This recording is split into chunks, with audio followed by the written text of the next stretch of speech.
इस कहानी की शुरुआत में हमें बताया जाता है कि हजारों सालों पहले एक हेवन डिफाइनिंग बिट गलती से अर्थ पर आ गिरी, जिसे वर्मिलियन बर्ड रीजन के सबसे पावरफुल कल्टिवेटर C2 ने ले लिया। अफवाहें फैलने लगी कि हेवन डिफाइनिंग बिट की मदद से एशियन इमोर्टल डोमेन तक पहुंचा जा सकता है, जिसके बाद से ही इस ग्रेट ट्रेजर को लेने की बैटल कभी भी नहीं रुकी। फिर हम सीजियांग माउंटेन का सीन देखते हैं। C2 के पास हेवन डिफाइनिंग बिट था, जिसे लेने के लिए दूसरे डोमेन्स के 3 मास्टर उन पर अटैक कर रहे थे। फर्स्ट मास्टर C2 को चट्टानों के बीच में फंसा देते हैं। सेकंड मास्टर अपनी आइस पावर की मदद से उन चट्टानों को फ्रीज कर देती है, मगर C2 उन चट्टानों को तोड़कर बाहर निकल जाते हैं। फर्स्ट मास्टर C2 से कहते हैं कि हेवन डिफाइनिंग बिट ऐसी चीज नहीं है जिसे तुम संभाल सको, और ये तुम्हारे किसी काम की नहीं है। बेहतर होगा कि तुम हेवन डिफाइनिंग बिट को हमारे हवाले कर दो। C2 कहते हैं कि बकवास करना बंद करो, तुम सब इस बिट के लिए फाइट कर रहे हो, तो जाहिर सी बात है कि ये कोई खास चीज है, इसीलिए कुछ भी हो जाए, पर मैं तुम्हें बिट नहीं दूंगा। इससे तीनों मास्टर्स को काफी गुस्सा आता है। वो अपनी जायंट बॉडीज को एक्टिवेट कर लेते हैं और अपनी पावर कंबाइन करके C2 पर अटैक करते हैं, जिसकी वजह से C2 वर्मिलियन बर्ड के स्टेचू पर जाकर गिरते हैं और उन्हें काफी चोट लगती है। वो कहते हैं कि मैं वर्मिलियन बर्ड रीजन की 2nd जनरेशन का सबसे ज्यादा पावरफुल कल्टिवेटर हूँ। मुझे मारने के लिए दूसरे डोमेन्स के मास्टर्स यहाँ आए। मुझे खुशी है कि मैंने अपनी इस लाइफ में इतना सब कुछ हासिल कर लिया। 3 मास्टर से दोबारा अपने पावर कंबाइन करके C2 पर अटैक करते हैं, जिससे उन्हें काफी तकलीफ होती है। सेकंड मास्टर कहती है कि अगर तुम हेवन डिफाइनिंग बिट हमें दे दो तो हम तुम्हें जिंदा छोड़ देंगे। C2 गुस्से से कहते हैं कि अगर मैंने बिट तुम्हें नहीं दी तो तुम क्या कर लोगे। ये कहकर वो अपनी वर्मिलियन बर्ड को एक्टिवेट कर लेते हैं। सेकंड मास्टर अपने पाइथन को एक्टिवेट कर लेती है और थर्ड मास्टर अपने व्हाइट टाइगर को एक्टिवेट करते हैं। पाइथन और व्हाइट टाइगर बर्ड को पकड़कर डिस्ट्रॉय कर देते हैं, जिसकी वजह से C2 को काफी परेशानी होती है और उनकी हालत खराब हो जाती है। 3 मास्टर C2 को मारने के लिए उन पर अटैक करते हैं, जिसकी वजह से हेवन डिफाइंग बिट उनके हाथों से छूट जाता है और C2 को बहुत दर्द होता है, मगर फिर भी वो जोर जोर से हंसने लगते हैं और अपनी बॉडी से बहुत ही ज्यादा पावरफुल एनर्जी रिलीज करते हैं, जिसकी वजह से 3 मास्टर से दूर हो जाते हैं। C2 एनर्जी में बदलकर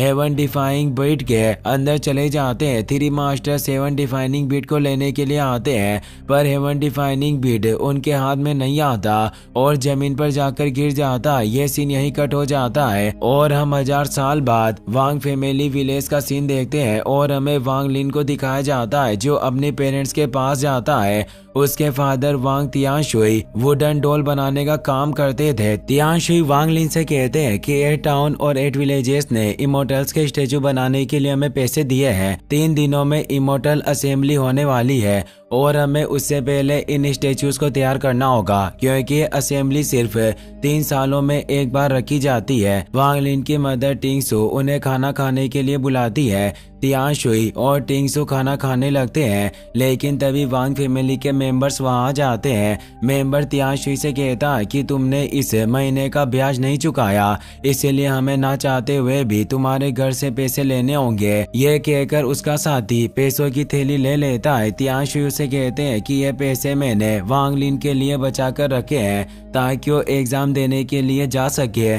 तुम मुझे थोड़ा वक्त दो, मैं सारा कर्जा चुका दूंगा। वो मेंबर उनकी बात नहीं सुनता और धक्का मारकर उनको नीचे गिरा देता है। तियांशुई और टिंगसू मेंबर के पैर पकड़कर उससे पैसे वापस मांगते हैं, जिससे वांग लिन को बहुत गुस्सा आता है। वो कहता है कि आपको ये सब करने की जरूरत नहीं है, भले ही मैं एग्जाम देने के लिए नहीं जाऊंगा, पर आप किसी के सामने अपने घुटने मत टेकिए। मेंबर कहता है कि वांग लिन बहुत समझदार है, अब बेहतर होगा कि अगले महीने तुम ब्याज वक्त पर जमा कर दो, वरना मैं तुम्हारे घर पर कब्जा कर लूंगा। यह कहकर वहाँ से चला जाता है। तियांशुई कहते हैं कि मैं वांग फैमिली का 2nd सन हूँ, पर फिर भी फैमिली मुझे इतना परेशान करती है, पर ऐसा कोई नहीं है जो मुझे जस्टिस दिला सके।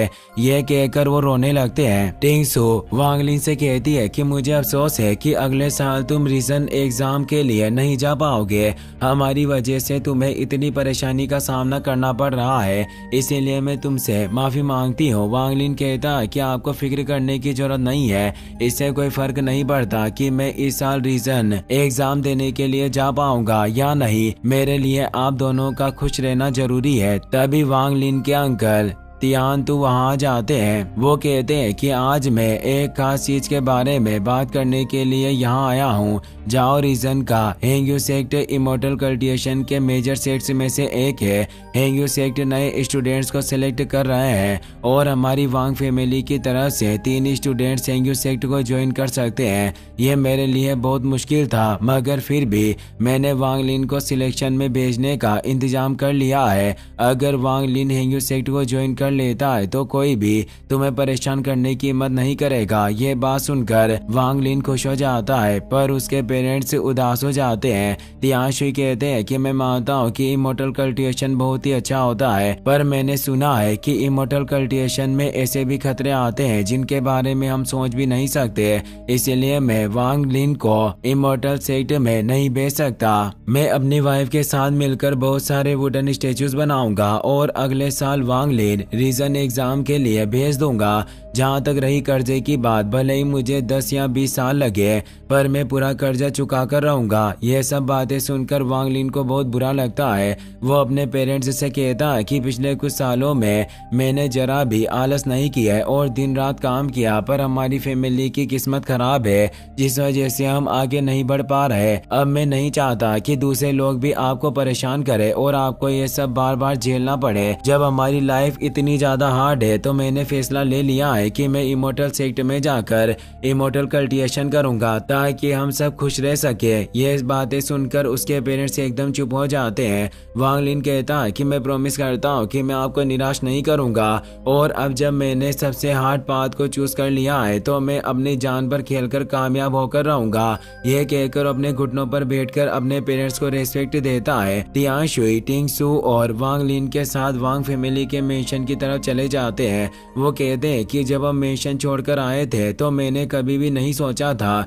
कि मैं दोबारा इस मेंशन में जाऊंगा, मगर अब जब तुम सिलेक्शन के लिए जा रहे हो तो मैं तुम्हें बताना चाहता हूँ कि तुम्हें किसी को भी परेशान नहीं करना है और अगर तुम्हें कोई कुछ कहे तो चुपचाप उनकी बातें सुन लेना चाहिए, क्योंकि इस वक्त सब लोग तुम्हारा मजाक उड़ाकर तुम्हें परेशान करेंगे। यह कहकर वो तीनों मेंशन के अंदर चले जाते हैं। वांग जुओ वांग लिन से कहता है कि जब इमोर्टल से स्टूडेंट्स चूज करते हैं तो वो उनमें इमोर्टल बनने की काबिलियत को ढूंढते हैं। क्या तुम्हें यकीन है कि तुम सिर्फ इमोर्टल्स के वुडन स्टेचू बनाकर स्टूडेंट्स बन सकते हो? एक फैमिली मेंबर कहता है कि मैंने सुना है कि हेंग्यू सेक्ट के इमोर्टल दाओ चू वांग जुओ से खुश है और उन्हें इसका टैलेंट बहुत अच्छा लगा। इसी वजह से हमारी वांग फैमिली को 3 स्टूडेंट्स भेजने का मौका मिला है। तभी हेंग्यू सेक्ट के एलिट स्टूडेंट ओमान वहां जाता है। वो वांग जुओ से कहता है कि तुम्हें देखकर लग रहा है कि तुम काफी टैलेंटेड हो। अब मुझे समझ में आ गया कि मार्शल अंकल दाओ जू तुमसे खुश कैसे हुए। यह बात सुनकर वांग जुओ खुश हो जाता है और ओमान को थैंक्स कहता है। वांग लिन और वांग लुओ के साथ वांग हाओ भी सिलेक्शन के जाने के लिए तैयार हो जाते हैं। ओमान 3 फ्लाइंग स्वॉर्ड एक्टिवेट कर लेता है और उन तीनों को अपने साथ चलने के लिए कहता है। वांग ली अपने पेरेंट्स के पास जाता है और अपने घुटनों पर बैठकर उन्हें रेस्पेक्ट देता है। वो कहता है कि मैं सिलेक्ट होने की पूरी कोशिश करूंगा और आप दोनों को भी सेफ रहना होगा। टिंगसू कहती है कि भले ही तुम सिलेक्ट ना हो पर तुम्हारे पास घर है, तुम बस सेफ घर वापस आ जाना जिससे हम दोनों तीनों खुश रहेंगे। ये सब बातें करने के बाद वांग लिन फ्लाइंग स्वॉर्ड की मदद से ओमान के साथ वहाँ से चला जाता है। कुछ वक्त में वो हेंग्यू सेक्ट की टेरिटरी में पहुंच जाते हैं। माउंटेन पर उन्हें ड्रैगन और दूसरे एनिमल्स मिलते हैं जिन्हें देखकर वांग लिन खुश हो जाता है। ओमान उन तीनों को सिलेक्शन ग्राउंड में ले जाता है। वहाँ उनकी तरह बहुत सारे स्टूडेंट्स थे। हेंग्यू सेक्ट के लीडर हुआंग लोग 2 एल्डर्स के साथ वहाँ आते हैं। वो कहते हैं कि हमारा सेक्ट हमेशा सिलेक्शन में स्ट्रिक्ट रहा है और बहुत कम स्टूडेंट्स हैं जो सिलेक्शन को पास करके सेक्ट को ज्वाइन कर पाते हैं। इमोर्टल कल्टिवेशन के अंदर जन्मजात टैलेंट बहुत जरूरी होता है, इसलिए फर्स्ट राउंड में तुम सबकी स्पीच स्पिरिचुअल रूट्स को चेक किया जाएगा। दोनों सेक्ट एल्डर्स अपनी पावर की मदद से स्टूडेंट्स की स्पिरिचुअल रूट्स को चेक करने लगते हैं। उन्हें जिनका टैलेंट ज्यादा अच्छा लगता है वो उसे सिलेक्ट करके एक साइड पर खड़े कर देते हैं और दूसरे स्टूडेंट्स को दूसरी साइड पर खड़े करते हैं। शुरुआत में कोई भी स्टूडेंट सिलेक्ट नहीं हो पाता, सिर्फ वांग जुओ सिलेक्ट होता है, जिससे सब हैरान हो जाते हैं। एल्डर वांग हुओ को चेक करते हैं, उसका टैलेंट बेकार था, पर वो एल्डर को 300 साल पुराना स्क्रिप्चर दे देता है, जिस वजह से एल्डर उसे सिलेक्ट कर लेते हैं। एल्डर वांग लिन को चेक करते हैं, पर उसका टैलेंट भी बेकार था, जिस वजह से वो एलिमिनेट हो जाता है, जिससे वांग लिन को बहुत ही बड़ा सदमा लगता है और वो निराश होकर वहां से जाने लगता है। उसे अपनी फैमिली की बेइज्जती याद आती है और वो बहुत गुस्सा होता है। फिर उसे याद आता है कि ये सिर्फ फर्स्ट राउंड था और अभी एक राउंड बाकी है, इसीलिए वो वहां से नहीं जाता।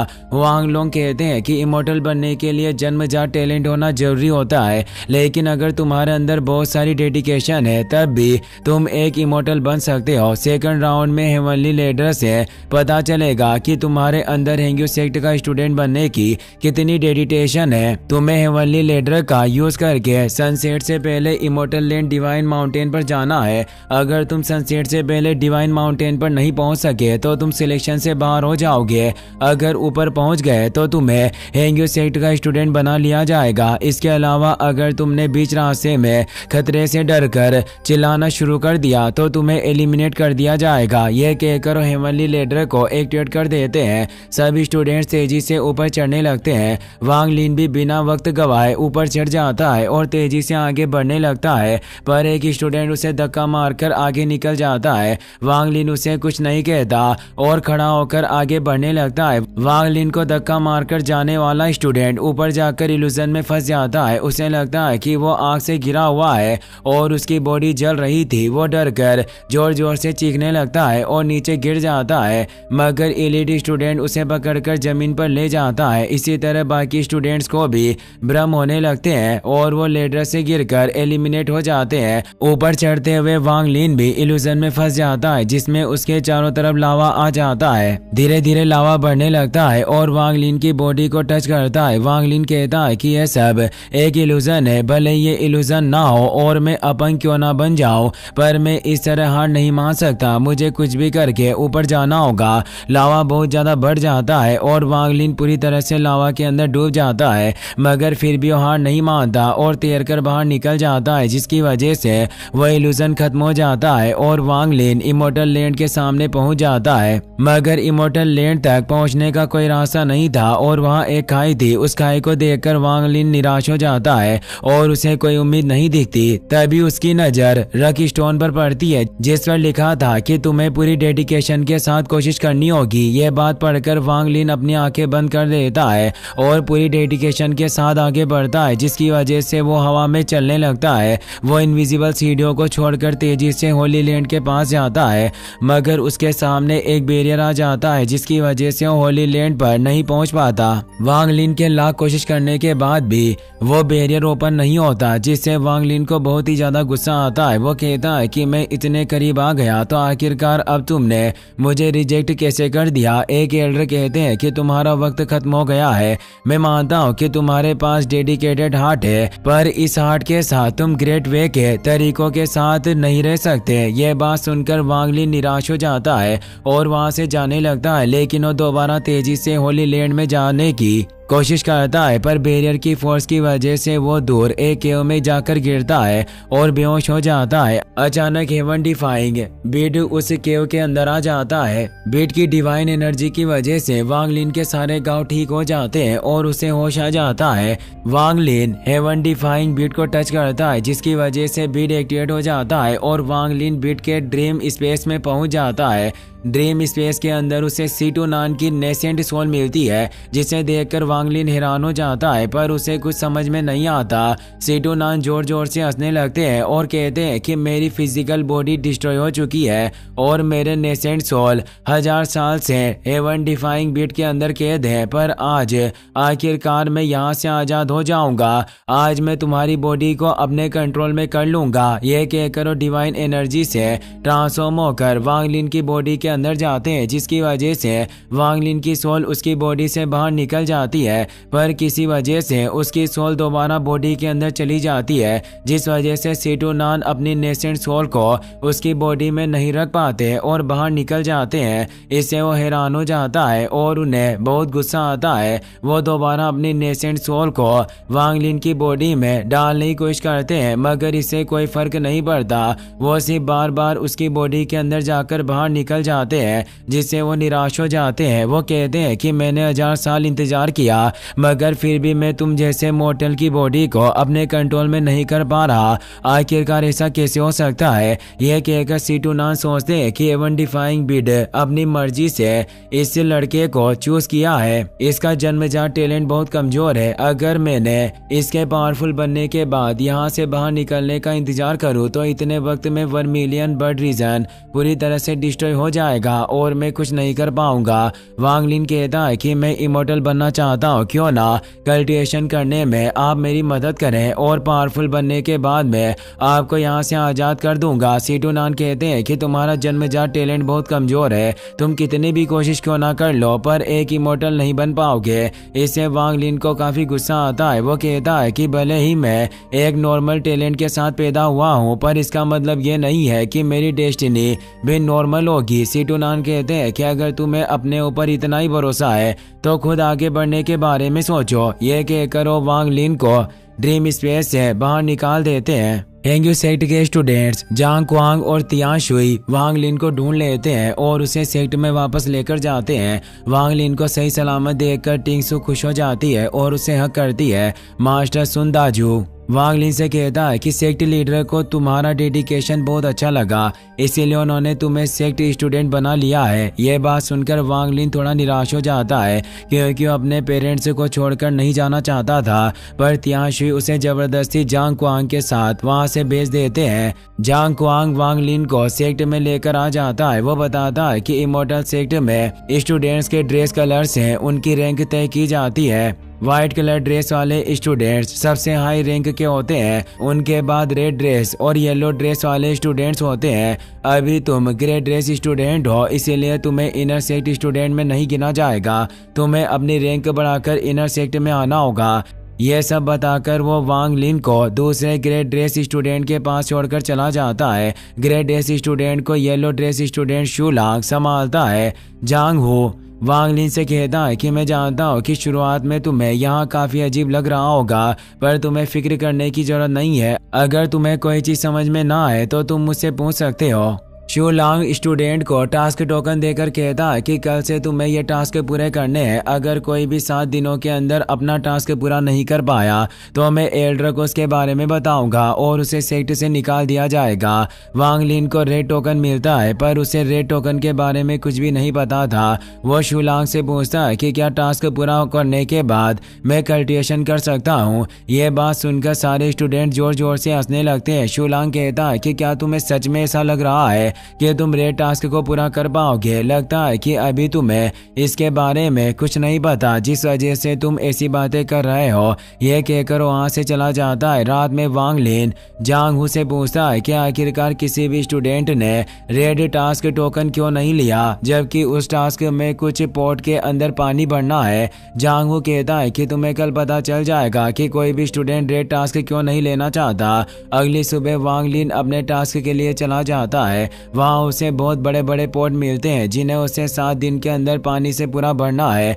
उस पॉट को देखकर वांग लिन हैरान हो जाता है, मगर फिर भी वो हार नहीं मानता और बकेट की मदद से वाटरफॉल से पानी लेकर उन पॉट के अंदर डालता है। दिन भर बकेट उठाने की वजह से वांग लिन के हाथों से खून आने लगता है। वांग लिन को याद आता है कि हेवन डिफाइनिंग बीड ने उसके घाव ठीक कर दिए थे, इसीलिए वो हेवन डिफाइनिंग बीड को पानी के अंदर डालता है और उस पानी में अपना हाथ डुबोता है, जिससे उसके हाथ ठीक हो जाते हैं। वांग लिन उस पानी को पीता है, जिससे उसे काफी अच्छा लगता है और उसे समझ में आ जाता है कि हेवन डिफाइनिंग बीड की मदद से उसकी पावर बढ़ सकती है। वांग लिन और उसके पानी को एक गोट के अंदर जमा कर देता है और हेवन डिफाइंग बीट को गोट के अंदर डालता है। उस पानी को पीने की वजह से वांग लिन की एनर्जी काफी बढ़ जाती है। यह देखकर सीटू नान खुश हो जाते हैं। वो कहते हैं कि यह लड़का काफी स्मार्ट है, इसने ओस की मदद से हेवन डिफाइंग बीट के वाटर एट्रीब्यूट को अपग्रेड कर लिया। हेवन डिफाइंग बीट के वाटर को पीने की वजह से वांग लिन की एनर्जी बहुत ही ज्यादा बढ़ जाती है और वो तेजी से एक एक करके उन सारे पोर्ट्स को पानी से भर देता है। शूलांग ये सब देख लेता है और उसे बहुत हैरानी होती है। उसे एल्डर की बात याद आती है। उन्होंने कहा था कि ग्रेट रेस स्टूडेंट हमेशा बिग माउंटेन पर रहते हैं। जाहिर सी बात है कि उन्हें वहाँ ट्रेजर मिलेंगे, तो कुछ भी करके तुम्हें वो ट्रेजर उनसे लेने होंगे। ये सब याद करके शूलांग सोचता है कि अभी टास्क खत्म होने में 3 दिन बाकी है, पर वांग लिन ने अपना काम पूरा कर दिया। लगता है कि इसके पास जरूर कोई खास ट्रेजर है। यह सोचकर शूलांग अपनी पावर की मदद से वांग लिन को पकड़ लेता है और उसका गोट छीन लेता है। वो पूछता है कि आखिरकार तुम्हारे पास कौन सा ट्रेजर है जिसकी मदद से तुम इतने स्ट्रॉन्ग बन गए। मगर वांग लिन उसे कुछ नहीं बताता, जिससे शूलांग को बहुत गुस्सा आता है और वो वांग लिन को नीचे गिरा देता है। वो कहता है कि जब तक हेंग्यू सेक्ट के अंदर हो तुम मुझसे कोई भी ट्रेजर नहीं छिपा सकते। यह कहकर वो वांग लिन को एक किक मारता है, जिसकी वजह से वांग लिन दूर हो जाता है और उसे काफी चोट लगती है। शूलांग गोड लेकर वहां से जाने लगता है, जिससे सीटू नान को बहुत गुस्सा आता है। वो वांग लिन से पूछते हैं कि आखिरकार तुमने उस पर अटैक क्यों नहीं किया और उस जैसे बेवकूफ की मार क्यों खाई। वांग लिन कहता है कि अपनी इस पावर के साथ मैं शूलांग को नहीं हरा सकता। उसने मुझे परेशान किया है और इमोर्टल बनने के बाद मैं उससे बदला जरूर लूंगा। सीटू नान कहते हैं कि मैं तुम्हारे इमोर्टल बनने का इंतजार नहीं कर सकता, इसीलिए आज से मैं तुम्हें कल्टिवेशन सिखाऊंगा। ये बात सुनकर वांग लिन हंसने लगता है। वो कहता है कि मुझे लग रहा था कि आप भी दूसरे लोगों की तरह मुझे छोड़कर किसी और को चूज कर लेंगे। सीटू नान कहते हैं कि मैं सच में तुम्हें छोड़कर किसी दूसरे इंसान को चूज करना चाहता हूँ, पर हेवन डिफाइनिंग बीट ने खुद तुम्हें चूज किया है, जिस वजह से मैं कुछ नहीं कर सकता। सबसे पहले मैं तुम्हारी स्पिरिचुअल रूट्स को स्ट्रॉन्ग करूंगा, तुम आगे बढ़ सको। अभी तुम से फर्स्ट लेवल पर हो और हेंग्यू सेक्ट की स्पिरिचुअल एनर्जी भी इतनी स्ट्रॉन्ग नहीं है, मगर कुछ ना होने से कमजोर एनर्जी होना ही अच्छा है। तुम्हें जितना ज्यादा हो सके उतना ज्यादा ओस को इकट्ठा करना है, क्योंकि ओस की मदद से हेवन डिफाइंग बीट जल्दी से अपग्रेड हो जाएगा। ये सब बातें सुनकर वांग लिन बहुत सारे गोड में ओस इकट्ठी कर लेता है और हेवन डिफाइनिंग बीट को उन गोड्स के अंदर डालता है, जिससे हेवन डिफाइंग बीट के अंदर से स्ट्रॉन्ग एनर्जी रिलीज होकर आसमान में जाती है और उस एनर्जी की वजह से बारिश होने लगती है।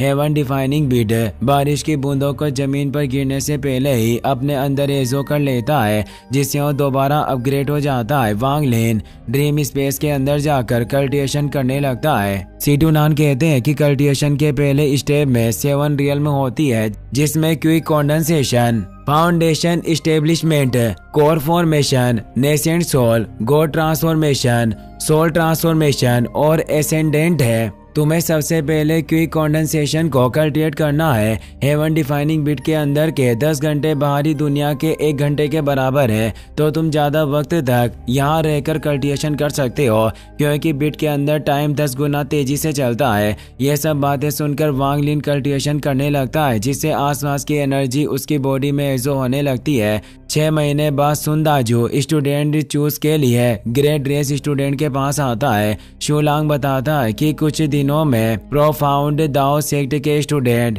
कंपटीशन करने के लिए हेंग्यू सेक्ट में आ रहे हैं, तो मास्टर सुन तुम में से किसी एक स्टूडेंट को येलो ड्रेस स्टूडेंट बनने के लिए चूज करेंगे। ये बात सुनकर सारे स्टूडेंट्स खुश हो जाते हैं और खुद को चूज करने के लिए कहते हैं। सुनदाजू वांग लिन से कहता है कि भले ही तुम्हारा जन्मजात टैलेंट कम है, पर तुम्हारी डेडिकेशन बहुत ज्यादा है, इससे मैं खुश हूँ। तो क्या तुम मेरा स्टूडेंट बनने के लिए तैयार हो? वांग लिन बिना वक्त गवाए हाँ कर देता है, तो सुनदाजू उसे एक स्टोरेज बेज और एलिक्सियर देता है। वांग लिन एलिक्सियर को खा लेता है और सुनदाजू को थैंक्स कहता है। वांग लिन को येलो ड्रेस मिल जाती है। वो अट्रैक्शन फोर्स टेक्निक को मास्टर कर लेता है और क्विक कंडेंसेशन के फर्स्ट लेवल पर पहुंच जाता है। इससे सीटू नान खुश होते हैं और वांग लिन की तारीफ करते हैं। तभी वांग लिन को जांग हू के चिल्लाने की आवाज आती है, जो शू लांग के टास्क के बारे में बहस कर रहा था। वो कहता है कि मैं जानता हूँ कि दूसरे स्टूडेंट्स ने तुम्हें ट्रेजर दिया है, जिस वजह से तुम मुझे सेक्ट से बाहर निकालना चाहते हो। ये कहकर वहाँ से जाने लगता है, जिससे शू लांग को बहुत गुस्सा आता है। वो अपना नाइफ जांग हू के हाथ में घुसा देता है और लात मारकर उसे दूर गिरा देता है। वो कहता है कि क्या तुम्हें सच में ऐसा लगता है कि मेरे होते हुए तुम सेक्ट लीडर के पास पहुंच पाओगे? ये कहकर वो नाइफ से जांग हू पर अटैक करने लगता है, लेकिन वांग लिन स्टोन की मदद से उसका अटैक फेल कर देता है और जांग हू के सामने आकर खड़ा हो जाता है। वो कहता है कि हम सब एक ही सेक्ट के मेंबर हैं, इसीलिए अपनी हद पार मत करो। इससे शू लांग को बहुत गुस्सा आता है और वो वांग लिन से फाइट करने लगता है, मगर वांग लिन एक पावरफुल अटैक से उसे दूर गिरा देता है। वांग लिन दोबारा शू लांग पर अटैक करता है, जिससे शू लांग को बहुत तकलीफ होती है, मगर वो हार नहीं मानता और अटैक को फेल करने की कोशिश करता है। लेकिन तभी जांग हू नाइफ उसकी बॉडी में घुसा देता है और उसे नीचे गिराकर बार बार उसकी बॉडी में नाइफ घुसाता है, जिसकी वजह से शू लांग की डेथ हो जाती है। वांग लिन को देखते हैं, वो जांग हू से कहता है कि तुम्हें फिक्र करने की जरूरत नहीं है, मैं शू लांग की बॉडी को ठिकाने लगा दूंगा और किसी को पता भी नहीं चलेगा, बस तुम यहाँ से चले जाओ। जांग हू वांग लिन को भी अपने साथ चलने के लिए कहता है, मगर वांग लिन उसे मना कर देता है। वो कहता है कि अगर मैं भी तुम्हारे साथ आ गया तो हेंग्यू सेक्ट को लगेगा कि हम शू लांग का मर्डर करके भाग गए हैं और वो हमें पकड़कर सजा देंगे। मैं कोई बहाना बनाकर इस मैटर को खत्म कर दूंगा। ये बात सुनकर जांग हू खुश हो जाता है और वांग लिन को थैंक्स कहकर वहां से चला जाता है। वांग लिन अपनी पावर की मदद से शू लांग की बॉडी को उठाने की कोशिश करता है, पर वो अपनी क्यूई का यूज नहीं कर पाता, जिससे वो हैरान हो जाता है और सीटू नान से इसके बारे में पूछता है। सीटू नान वांग लिन की स्पिरिचुअल रूट को चेक करके हैरान हो जाते हैं। वो कहते हैं कि स्पिरिट ट्रांसफॉर्मेशन ग्रास नाम का एक पॉइजन है और उसी से तुम्हें इफेक्ट किया गया है, जिसकी वजह से तुम अपनी क्यूई का यूज नहीं कर सकते और तुम्हारा कल्टिवेशन भी आगे नहीं बढ़ेगा। क्या तुम्हें किसी इंसान के ऊपर शक है जो तुम्हें पॉइजन से इफेक्ट कर सकता हो? वांग लिन को वो दिन याद आ जाता है जब सुन दाजू ने उसे अपना स्टूडेंट बनाकर एलिक्सियर दी थी। सीटू नान कहते हैं कि तुम्हारा मास्टर नहीं चाहता है कि तुम आगे बढ़ो, तो अब तुम्हें उसकी रेस्पेक्ट करने की कोई जरूरत नहीं है और मेरे हिसाब से मौका मिलने पर तुम्हें उसे मार देना चाहिए। वांग लिन पूछता है, क्या आप हजारों सालों से कल्टिवेशन वर्ल्ड में है, क्या आपके पास कोई रास्ता नहीं है जिसकी मदद से हम बिना एंटीडोट का यूज किए इस पॉइजन को मेरी बॉडी से निकाल सके? सीटू नान कहते हैं कि हम किसी स्ट्रॉन्ग पॉइजन की मदद से तुम्हारी बॉडी के पॉइजन को खत्म कर सकते हैं, पर मुझे डर है कि तुम उस दर्द को सहन नहीं कर पाओगे। वांग लिन कहता है कि जब तक मैं कल्टिवेशन जारी रख सकता हूँ मुझे किसी भी दर्द से डर नहीं लगता, मैं कुछ भी करने के लिए तैयार हूँ, आप बस मुझे तरीका बताइए। ये सब बातें करने के बाद वांग लिन अरीना में चला जाता है। वहाँ हेंग्यू सेक्ट के बहुत सारे स्टूडेंट्स जमा हो जाते हैं, क्योंकि प्रोफाउंड दाओ सेक्ट के मेंबर्स कंपटीशन के लिए आने वाले थे। प्रोफाउंड दाओ सेक्ट के मेंबर्स 1000 फीट सेंटीपीड पर बैठकर वहां जाता है। येलो ड्रेस स्टूडेंट कहता है कि सेंटीपीड को देखकर लग रहा है कि इसकी उम्र 300 सालों से भी ज्यादा होगी। अगर इसका जरा सा भी पॉइजन हमारी बॉडी में चला गया तो हम अपंग बन सकते हैं। यह बात सुनकर वांग लिन को आइडिया आता है कि वो 1000 फीट सेंटीपीड के पॉइजन का यूज करके अपनी बॉडी से स्पीड ट्रांसफॉर्मेशन ग्रास का पॉइजन निकाल पाएगा। प्रोफाउंड दाओ सेक्ट की एलिट स्टूडेंट लियो मेई बहुत ही ज्यादा ब्यूटीफुल थी। उसे देखकर हेंग्यू सेक्ट के स्टूडेंट्स खुश हो जाते हैं और उसकी तारीफ करने लगते हैं। लियो मेई अपने चार्म मैजिक की मदद से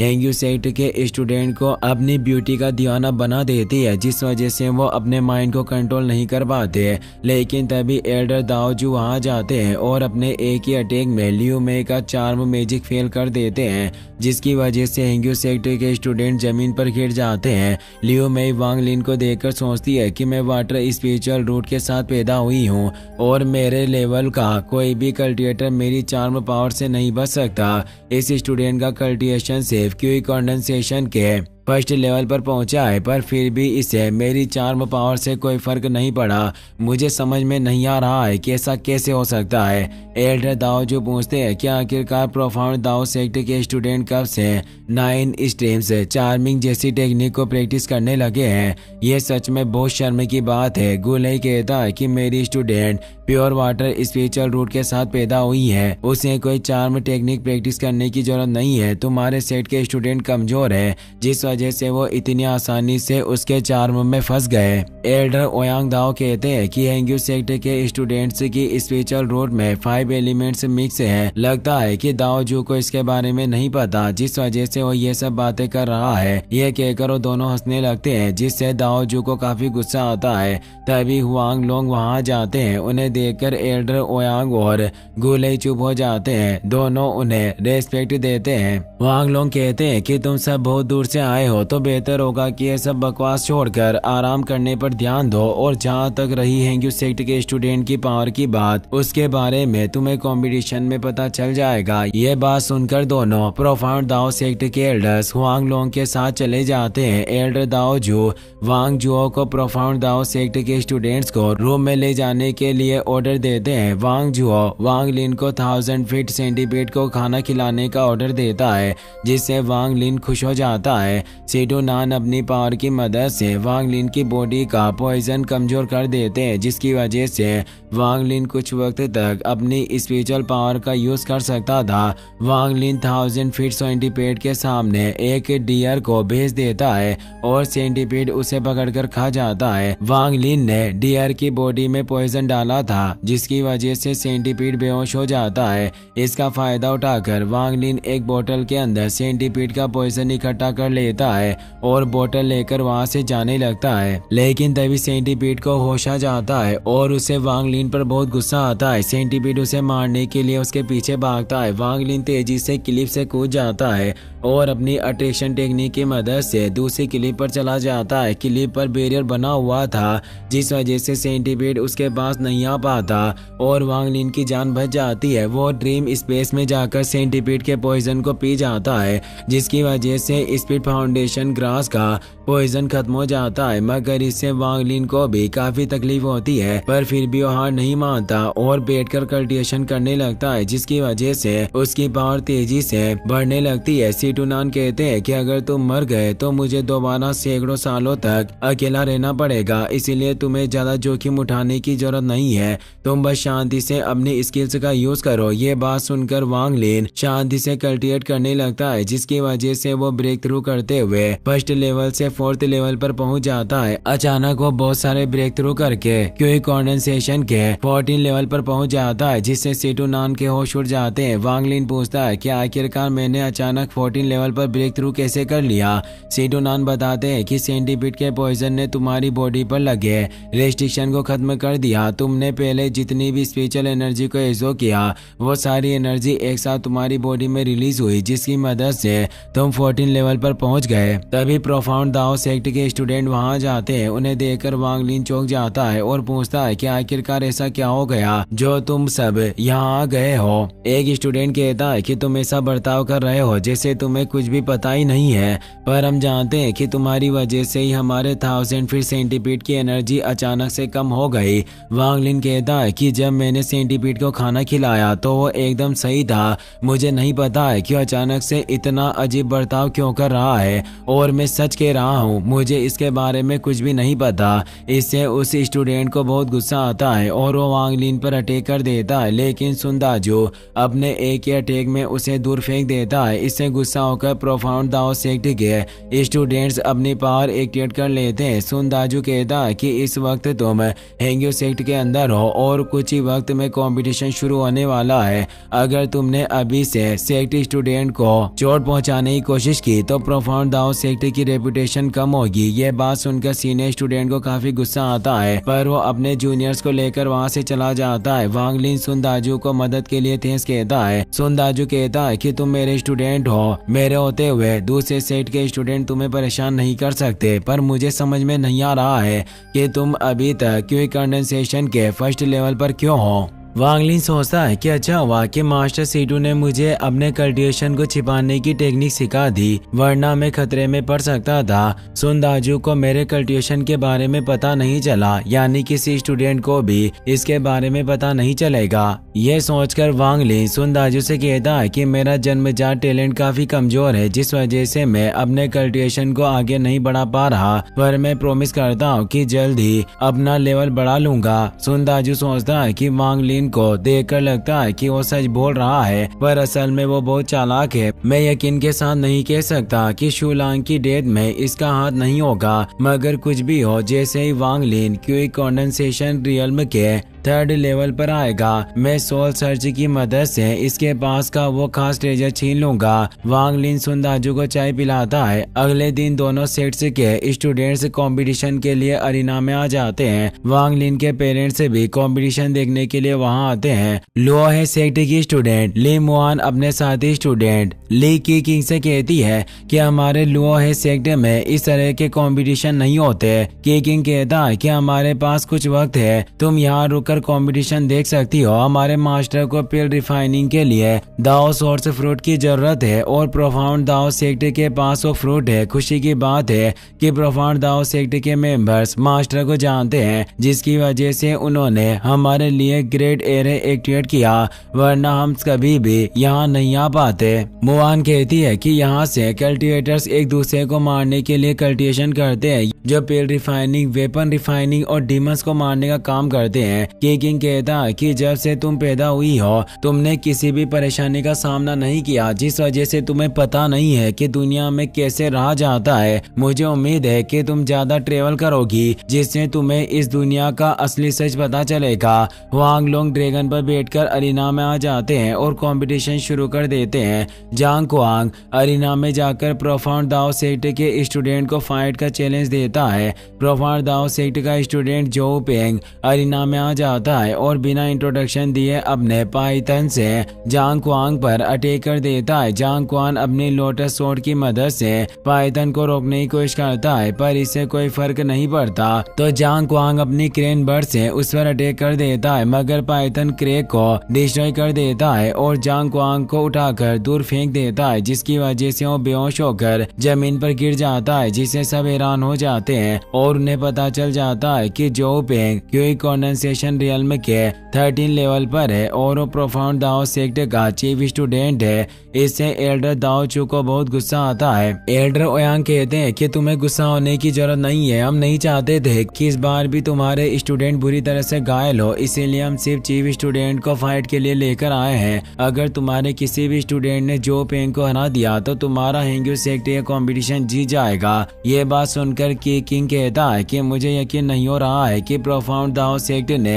दूसरे स्टूडेंट्स को परेशान करने के लिए 13 लेवल के चीफ स्टूडेंट को भेजा है। लू सोंग जो पेंग को फाइट का चैलेंज देकर अपनी 100 टेक्निक से उस पर अटैक कर देता है, पर जो पेंग आसानी से उसके अटैक से बच जाता है और मल्टीपल सोर्स से लू सोंग पर अटैक करता है। लू सोंग उस पावरफुल अटैक को नहीं रोक पाता और दूर जाकर गिरता है, जिसकी वजह से उसकी हालत खराब हो जाती है और वो बैटल हार जाता है। जो पेंग दूसरे स्टूडेंट्स को फाइट करने के लिए कहता है, पर कोई भी अरीना में नहीं आता, तो जो पेंग हेंग्यू सेक्ट का मजाक उड़ाते हुए सोर्स से प्रोटेक्शन बैरियर पर अटैक कर देता है, जिसकी वजह से बैरियर टूट जाता है और कुछ सोर्ड वांग लिन के पेरेंट्स की तरफ जाने लगती है, जिससे वांग लिन घबरा जाता है और तेजी से अपने पेरेंट्स को बचाने के लिए जाता है। सोर्ड प्रोटेक्शन बैरियर तोड़कर वांग लिन के पेरेंट्स पर अटैक कर देता है, लेकिन उससे पहले वांग लिन उनके सामने आ जाता है और जो पेंग की सोर्ड से उसी पर अटैक कर देता है, पर जो पेंग शील्ड का यूज करके बच जाता है। वांग लिन जो पेंग से पूछता है कि आखिरकार तुम जानबूझकर लोगों को चोट पहुंचाने की कोशिश क्यों कर रहे हो,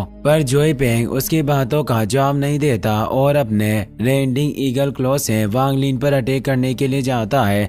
वांग लिन आसानी से जो पेंग के अटैक से बच जाता है और एक पावरफुल पंच मारकर उसे दूर करता है, जिससे जो पेंग घायल हो जाता है और उसे बहुत गुस्सा आता है। वो कहता है कि तुमने क्विक कंडेंसेशन के 6th लेवल पर होकर मुझे घायल कर दिया, अब मैं तुम्हें जिंदा नहीं छोड़ूंगा। ये कहकर वो अपनी मल्टीपल सोर्स से उस पर अटैक करता है, लेकिन वांग लिन अपने आर्ट का यूज करके उसी की सोर्स से उस पर अटैक कर देता है, जिसकी वजह से जो पेंग को काफी तकलीफ होती है और गुस्से में आकर वो अपने डीमन सरपेंट से वांग लिन पर अटैक करवा देता है। उसे देखकर वांग लिन के पेरेंट्स घबरा जाते हैं, मगर वांग लिन अपने एक ही अटैक में डीमन सरपेंट को खत्म कर देता है, जिसकी वजह से जो पेंग दूर जाकर गिरता है और उसकी हालत खराब हो जाती है। वांग लिन की पावर देखकर सब चौंक जाते हैं, पर उसे कोई नहीं जानता था, इसीलिए वो सब उसके बारे में बात करने लगते हैं। स्टूडेंट को बात करते देख मुवान चौंक जाती है। वो कहती है कि इन स्टूडेंट की बात सुनकर ऐसा क्यों लग रहा है कि वो इस स्टूडेंट को नहीं जानते। जो पेंग वांग लिन से कहता है कि 6th लेवल के किसी भी स्टूडेंट के लिए मेरे ब्लैक पाइथन को डिस्ट्रॉय करना नामुमकिन है। इससे यही साबित होता है कि तुम क्विक कंडेंसेशन के 6th लेवल पर नहीं हो। वांग लिन अपनी बॉडी से एनर्जी रिलीज करता है, जिससे सबको पता चल जाता है कि वो क्विक कंडेंसेशन के 14 लेवल पर है। वांग लिन का कल्टिवेशन लेवल देखकर जो पेंग वहां से भागने लगता है, मगर वांग लिन उसे पकड़ लेता है और एक जोरदार पंच मारकर दूर गिरा देता है, जिसकी वजह से जो पेंग बेहोश हो जाता है। इससे एल्डर ओयांग को बहुत गुस्सा आता है और वो वांग लिन पर अटैक कर देते हैं, लेकिन तभी हैंग माउंटेन सेक्ट के ग्रेट एल्डर लिउ वेनजू वहां जाते हैं और आसानी से एल्डर ओयांग के अटैक को फेल कर देते हैं। वो कहते हैं कि क्या तुम्हें ऐसा लगता है कि तुम हैंग माउंटेन सेक्टर में आकर हमारे स्टूडेंट को मार सकते हो और हम तुम्हें कुछ नहीं कहेंगे। ये कहकर वेनजू वांग लिन को इन स्टूडेंट बना देते हैं। वांग लिन की वजह से हैंग माउंटेन सेक्टर कंपटीशन जीत जाता है, इसीलिए सारे स्टूडेंट्स वांग लिन की तारीफ करने लगते हैं और उससे कल्टिवेशन करने का तरीका पूछते हैं। प्रोफाउंड दाओ सेक्टर के सारे मेंबर्स 10,000 फीट सेंटीपीड पर बैठकर वहां से चले जाते हैं। वांग लिन अपने पेरेंट्स के पास जाकर उन्हें अपने प्रमोशन के बारे में बताता है, जिससे खुश होकर टिंगसू रोने लगती है और उसे खाने की चीजें देती है। वांग लिन उन्हें अपना डिवाइन सेंस बिट देकर कहता है कि अगर फ्यूचर में आपको कोई भी परेशानी हो या मेरी मदद की जरूरत पड़े तो आप इसे डिवाइन सेंस बिट को डिस्ट्रॉय कर देना, मैं तुरंत आपके पास आ जाऊंगा। डिवाइन सेंस बिट लेकर वांग लिन के पेरेंट्स वहां से चले जाते हैं। अगले दिन प्रोफाउंड दाओ सेक्ट के leader Piao Nanji Hang Mountain Sect में आ जाते हैं और सब लोगों को सेक्ट छोड़कर जाने के लिए कहते हैं। एल्डर वेनजू नानजी से कहते हैं कि हैंग माउंटेन सेक्ट हमेशा से प्रोफाउंड दाओ सेक्ट के साथ अच्छे से रह रहा है, तो आखिरकार आप हमें यहाँ से जाने के लिए क्यों कह रहे हैं? अगर आपको कोई परेशानी है तो आप हमारे मास्टर के आने के बाद उनसे बात कर सकते हैं। नानजी वेनजू को एक टोकन देकर कहते हैं कि ओयांग ने तुम्हें बताया नहीं, पर तुम्हारे मास्टर और नेसेंट सोल रियल्म के सारे कल्टिवेटर्स बैटल में मारे जा चुके हैं। तो आज मैं हैंग माउंटेन सेक्ट को अपने कंट्रोल में करने के लिए आया हूँ। अपने मास्टर की डेथ के बारे में सुनकर वेनजू को काफी बुरा लगता है, पर वो दुखी ना होकर एल्डर्स के साथ मिलकर माउंटेन प्रोटेक्टिंग एरिया को एक्टिवेट करने लगता है। वांग लोंग सारे स्टूडेंट्स को माउंटेन छोड़कर जाने का ऑर्डर दे देते हैं। एल्डर्स प्रोटेक्टिंग एरिया एक्टिवेट करके सेक्ट को प्रोटेक्ट करने लगते हैं। सुनदाजू वांग लिन से कहता है कि हमें जल्दी से अपने सारे सामान लेकर माउंटेन से दूर जाना होगा, वरना हमारी जान खतरे में पड़ जाएगी। वांग लिन कहता है कि सारे एल्डर्स और लीडर सेक्ट को बचाने के लिए एरिया को प्रोटेक्ट कर रहे हैं, तो आखिरकार हम माउंटेन छोड़कर क्यों जा रहे हैं? हमें भी रुककर उनकी मदद करनी चाहिए। सुनदाजू उनकी बातों पर ध्यान नहीं देता और उसे चाय पीने के लिए देता है, मगर वांग लिन चाय नीचे गिरा देता है। वो कहता है कि तुम दोबारा मुझे पॉइजन से इफेक्ट करना चाहते हो, इसीलिए ये सब कर रहे हो, पर इस बार मैं तुम्हारे जाल में नहीं फंसूंगा। सुनदाजू कहता है कि अब जब तुम्हें सब चीजों के बारे में पता चली गया है तो मुझे कुछ भी छिपाने की जरूरत नहीं है। यह कहकर रूम में लगे स्पीड बाइंडिंग एरे की मदद से वांग लिन को बांध देता है। सुनदाजू कहता है कि मैंने तुम्हें जो एलिक्सियर दी थी उसके अंदर एक पॉइजन था, उससे तुम्हारा कल्टिवेशन लॉक हो जाता और तुम मेरा हर एक ऑर्डर मानते। इस तरह मैं तुमसे ट्रेजर इकट्ठे करवाना चाहता था, मगर पता नहीं तुमने कैसे उस पॉइजन को अपनी बॉडी से निकाल दिया। यहाँ तक कि तुम्हारा कल्टिवेशन भी इतनी तेजी से बढ़ गया। ये सच में काफी हैरानी की बात है। पर अब कुछ भी हो जाए, मैं तुम्हारे सोल के अंदर जाकर उस ट्रेजर को ढूंढ लूंगा जिसकी मदद से तुमने अपने कल्टिवेशन को इतनी तेजी से बढ़ा लिया। यह कहकर वो अपनी सोल सर्चिंग टेक्निक की मदद से वांग लिन की सोल के अंदर देखने लगता है, जिससे वांग लिन को काफी तकलीफ होती है और वो बेहोश हो जाता है। इससे सीटू नान घबरा जाते हैं। वो वांग लिन को होश में लाने की कोशिश करते हैं, पर इससे कोई फर्क नहीं पड़ता। हेवन डिफाइंग बीट को देखकर सुन दाजू के होश उड़ जाते हैं, पर उसे समझ में नहीं आता कि वो किस तरह का ट्रेजर है। तभी वांग लिन को होश आ जाता है और वो अपनी टेक्निक की मदद से सुन दाजू की बॉडी के पॉइजन को इफेक्ट कर देता है, जिस वजह से सुन दाजू अपनी जगह से मूव नहीं कर पाता और वांग लिन के ऑर्डर पर उसे बाइंडिंग एरे से आजाद कर देता है। यह देखकर सुन दाजू हैरान हो जाता है। वो पूछता है कि आखिरकार तुमने कब मुझे कॉर्प वॉर्म ग्रास से इफेक्ट कर दिया।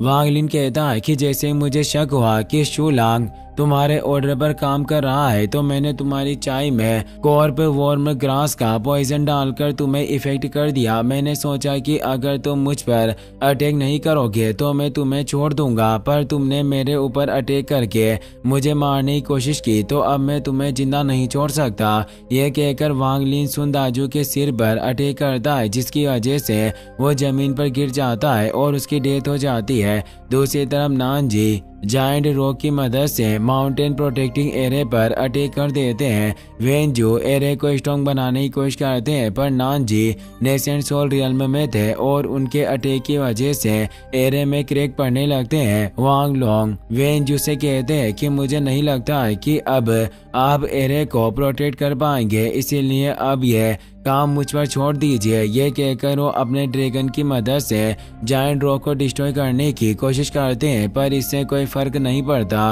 वांग लोंग अपनी लाइफ सेक्रीफाइस करके खुद जायंट रॉक को रोकने लगते हैं। ये देखकर वेंजू घबरा जाते हैं और वांग लोंग को रोकने की कोशिश करते हैं, पर वांग लोंग उनकी बात नहीं मानते और जायंट रॉक को डिस्ट्रॉय करने की कोशिश करते हैं। नानजी कहते हैं कि तुम सिर्फ कोर फॉर्मेशन स्टेज में हो, क्या तुम्हें सच में ऐसा लगता है कि तुम मुझे रोक सकते हो? अगर तुम इसी तरह की बेवकूफ़ी करते रहे तो जल्द मारे जाओगे। वांग लोंग कहते हैं कि भले ही मेरा कल्टिवेशन लेवल कम है और मुझे तुम्हें रोकने के लिए अपनी सोल को ही डिस्ट्रॉय क्यों ना करना पड़े, पर मैं अपने हैंग माउंटेन सेक्टर को मरते दम तक प्रोटेक्ट करूंगा। यह कहकर वो अपनी पावर बढ़ा लेते हैं और जायंट रॉक को रोकने के लिए जाते हैं, मगर नेसेंट सोल रियल्म कल्टिवेशन के सामने उनकी पावर कोई काम नहीं आती और वो जमीन पर गिर जाते हैं, जिसकी वजह से उन्हें काफी चोट लगती है और वो फाइट करने की हालत में नहीं बचते। अचानक एक एल्डर की पावर कम पड़ जाती है और वो भी जमीन पर गिर जाते हैं, जिससे उन्हें काफी चोट लगती है।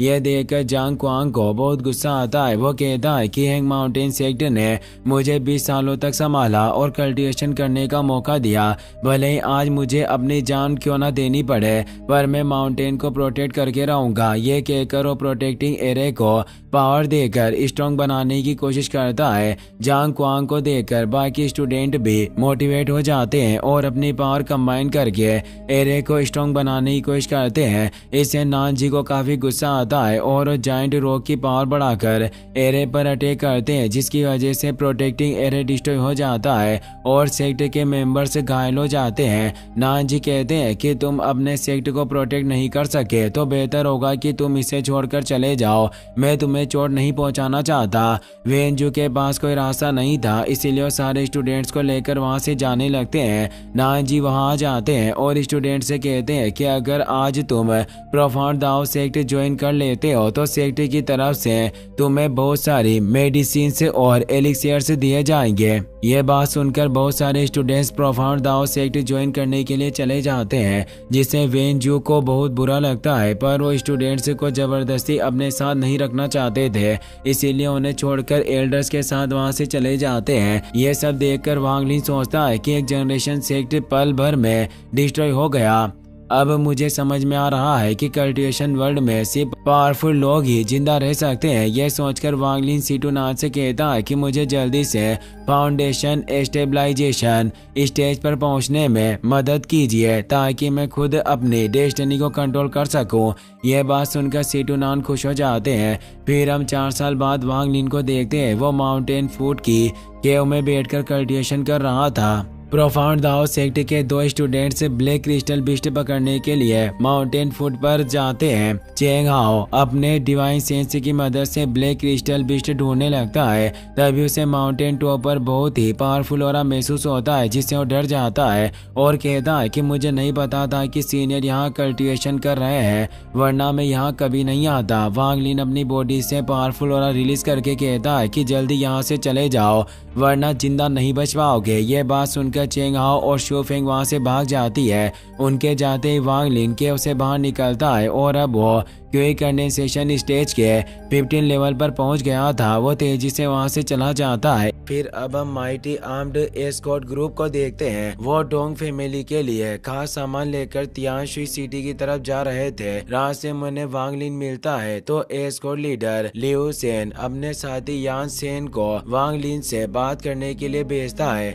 यान सेन वांग लिन के पास जाकर उसे पूछता है कि आखिरकार तुम इतने सुनसान रास्ते पर क्या कर रहे हो, क्या तुम्हें किसी तरह की मदद चाहिए। वांग लिन कहता है कि मैं वुड कार्विंग करता हूँ और मुझे पैसे कमाने के लिए तियानशुई सिटी में जाना है, पर मैं रास्ता भटक गया। क्या तुम मुझे बता सकते हो कि मैं किस तरह तियानशुई सिटी जा सकता हूँ। लिऊ सेन कहता है कि हम सब वापस तियानशुई सिटी जा रहे हैं, तो तुम हमारे साथ चल सकते हो। इससे वांग लिन खुश हो जाता है और लिऊ सेन को थैंक्स कहता है। वांग लिन चैरिट में बैठ जाता है और अपने ड्रीम स्पेस में जाकर स्पिरिचुअल टोकन को जेट टोकन में बदल देता है। सीटूनान कहते हैं कि अब ये जेट टोकन एक कोर ट्रेजर बन चुका है। ये एक खास आर्टिफैक्ट है जिसमें कोर फॉर्मेशन कल्टीवेटर के अटैक की पावर है। सुन दाजू के पास ये आर्टिफैक्ट था, पर उस बेवकूफ को इसे रिफाइन करना नहीं आया। वांग लिन पूछता है कि मैं काफी वक्त पहले क्यों कंडेंसेशन के परफेक्ट स्टेज पर पहुंच चुका हूं। अगर तियानशुई सिटी में मुझे हाई क्वालिटी वुड एट्रीब्यूट मिल गया तो उसकी मदद से मैं हेवन डिफाइंग बीट को अपग्रेड कर सकता हूं और शायद उसके बाद में भी फाउंडेशन एस्टेब्लिशमेंट स्टेज पर पहुंच जाऊं। सीटूनान कहते हैं कि तुम जल्दी आगे बढ़ने के सपने देख रहे हो। अगर तुम्हें जल्दी से अपना कल्टिवेशन बढ़ाना है तो मेरी बात मानकर फाउंडेशन सीजिंग ग्रेड मेथड का यूज करो। वांग लिन कहता है कि अपनी इस पावर के साथ फाउंडेशन एस्टेब्लिशमेंट कल्टिवेटर को पकड़ना बहुत ही मुश्किल है। अगर किस्मत से मैंने एक कल्टिवेटर को पकड़ भी लिया तो फाउंडेशन सीजिंग ग्रेड मेथड को यूज करने के बाद वो जिंदा नहीं बच सकेगा और मैं इतने क्रूअल मेथड का यूज नहीं कर सकता। सीटूनान कहते हैं कि कल्टीवेशन वर्ल्ड में कमजोर लोग स्ट्रॉन्ग कल्टीवेटर्स के लिए शिकार होते हैं, जिनकी मदद से वो अपनी पावर बढ़ाते हैं। अगर तुम इसी सोच को लेकर आगे बढ़े तो इससे तुम्हें बहुत नुकसान होगा। रात में वांग लिन एस्कॉर्ट ग्रुप के साथ बैठकर वाइन पीने लगता है। एस्कॉर्ट में एल्डर लीथ है। वो एक एक करके सब लोगों का फ्यूचर देखने लगते हैं। ग्रुप के सारे मेंबर्स की बॉडी पर ब्लडी ऑरा था, जिसे देखकर एल्डरली बहुत ही ज्यादा घबरा जाते हैं। एल्डरली वांग लिन का फ्यूचर देखने की कोशिश करते हैं, पर सीटूनान उन्हें अपना पास्ट दिखाते हैं जिसमें वो 3 मास्टर्स से फाइट कर रहे थे। सीटूनान की मेमोरी देखते ही एल्डरली की हालत खराब हो जाती है और उनके मुंह से ब्लड आने लगता है। तभी सोंग शिंग अपने असेसिन ग्रुप को लेकर वहां जाता है। लिऊ सेन उसे वहां से जाने की धमकी देता है, मगर अचानक कोई लिऊ सेन के साथी को जलाकर मार देता है। यह देखकर सब डर जाते हैं और उन्हें पता चल जाता है कि सोंग शिंग के साथ कोई इमोर्टल है। वो इमोर्टल दूर से कहता है कि जल्दी से जिन सेंग छोड़कर यहाँ से चले जाओ, वरना तुम में से कोई भी जिंदा नहीं बच पाएगा। वांग लिन अपने डिवाइन कॉन्शियसनेस की मदद से आसपास देखने लगता है और उसे पता चलता है कि वो इमोर्टल और कोई नहीं बल्कि उसका पुराना साथी जांग हु है। लिऊ सेन सोंग शिंग को जिन सेंग देने लगता है, पर वांग लिन जिन सेंग छीन लेता है, जिससे सोंग शिंग को बहुत गुस्सा आता है और वो वांग लिन पर अटैक करने के लिए जाता है। पर वांग लिन अपने एक ही अटैक में सोंग शिंग को मार देता है। वो जांग हु को सामने आने के लिए कहता है। जांग हु सामने आ जाता है, पर वो वांग लिन को पहचानने से मना करता है और उससे जिन सेंग मांगता है। वांग लिन समझ जाता है कि जांग हु के साथ कोई गड़बड़ है, इसीलिए वो उसे जिन सेंग दे देता है। तभी असेसिन्स ग्रुप का लीडर बाई जांग वहाँ जाता है। वो अपने पॉइजन की मदद से कुछ लोगों को मारकर उनकी ब्लड पिल से बनाकर उन्हें खा जाता है। वो जांग उसे कहता है कि अगर तुम्हारा दोस्त मुझसे मिलने के लिए आया तो तुमने उसे पहचान पहचानने से मना क्यों कर दिया।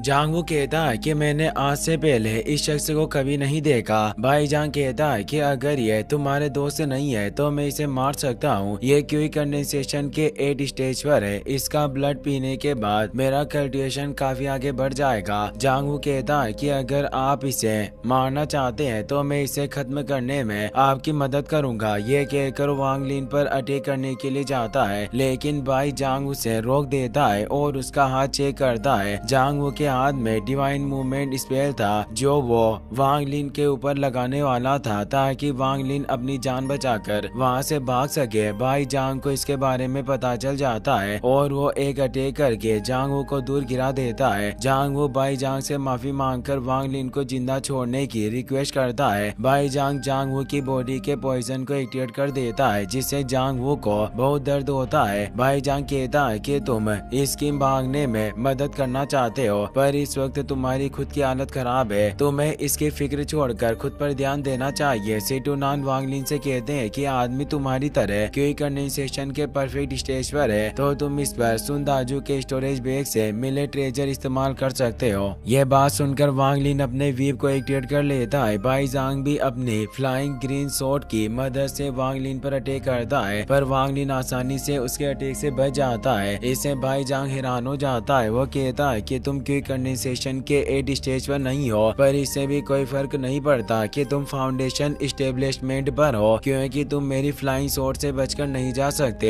यह कहकर अपनी फ्लाइंग शॉट से वांग लिन पर लगातार अटैक करता है जिससे वांग लिन को काफी परेशानी होती है। सिटुनान कहते हैं कि यह फ्लाइंग शॉट बहुत ही ज्यादा अजीब है इसलिए तुम्हें इससे संभल कर रहना होगा वरना तुम खतरे में पड़ सकते हो। वांग लिन एक फॉर्मेशन की मदद से फ्लाइंग शॉट को कैद कर लेता है और अपने कोर फॉर्मेशन ट्रेजर को एक्टिवेट करने लगता है जिसे देखकर भाई जांग के होश उड़ जाते हैं और वो अपनी जान बचाने के लिए वहां से भागने लगता है मगर वांग लिन जेट टोकन की मदद से एक फॉर्मेशन एक्टिवेट कर लेता है और भाई जांग पर अटैक करता है। भाई जांग कहता है कि मैं ओल्ड जिमो का स्टूडेंट हूँ, अगर तुमने मुझे मार दिया तो तुम जिंदा नहीं बच पाओगे। वांग लिन उसकी बातों पर ध्यान नहीं देता और उस पर एक पावरफुल अटैक करता है जिसकी वजह से भाई जांग की बॉडी धूल में बदलकर डिस्ट्रॉय हो जाती है। भाई जांग की फ्लाइंग शॉट जमीन पर गिर जाती है तो वांग लिन उसे अपने पास रख लेता है और जांगवू से पूछता है कि क्या तुमने उस शख्स की वजह से मुझे पहचानने से मना कर दिया था। जांगवू कहता है कि ये सब बातें करने के लिए ये सही जगह नहीं है, पहले मुझे इन सब लोगों को मारना होगा। यह कहकर वो अपने फायर पावर एक्टिवेट करके वहाँ मौजूद लोगों पर अटैक करने लगता है लेकिन वांग लिन उसे रोक देता है। जांगवू कहता है कि अगर हमने इन लोगों को नहीं मारा तो ये तुम्हारे बारे में सबको बता देंगे। भाई जांग का मास्टर ओल्ड मैन जिमो है और वो हमें ढूंढकर खत्म कर देगा। एल्डर ली और बाकी सब लोग वांग लिन से जान की भीख मांगते हैं। जांगवू कहता है कि एक वक्त के लिए मान लेते हैं कि ये लोग किसी को भी हमारे बारे में कुछ नहीं बताएंगे लेकिन अगर किसी ने इनकी सोल को रिफाइन कर लिया तो वो यहाँ हुई हर एक चीज को देख सकता है जिसके बाद हम जिंदा नहीं बच सकेंगे। वांग लिन अपनी माइंड ट्रांसफॉर्मिंग टेक्निक की मदद से